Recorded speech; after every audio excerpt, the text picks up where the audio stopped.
Hi everyone, আবারও একটা নতুন ভিডিও নিয়ে চলে এলাম। তো এবারের ভিডিওটাতে আবারও সেই ড্রয়িংয়ের ভিডিও। তো তোমাদেরকে এর আগেও একবার বলেছি যে কেকের উপর কোনো কাপেল ইমেজ বা কার্টুন ইমেজ আঁকতে বা বিশেষ করে ক্রিম দিয়ে আঁকতে যে এতটা পরিমাণে খাটনি হয় আর কি বলবো, কিছু বলা থাকে না।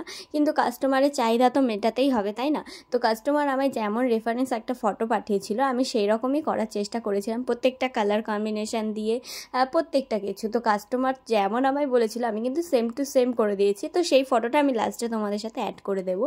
তো যাই হোক, কাস্টমারের তো খুবই পছন্দ হয়েছে। আর তোমরা দেখে বুঝতেই পারছো একটা জিনিস প্লেন করতে কতটা যে টাইম লাগছে।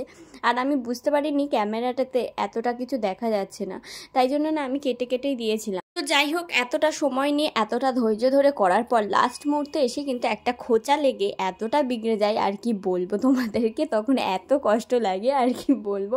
তো যাই হোক, ওটা লাস্টে আমি ফটোটা যখন শেয়ার করব তোমরা দেখে কিন্তু জানিও ওই জিনিসটা তোমরা বুঝতে পারলে কি না।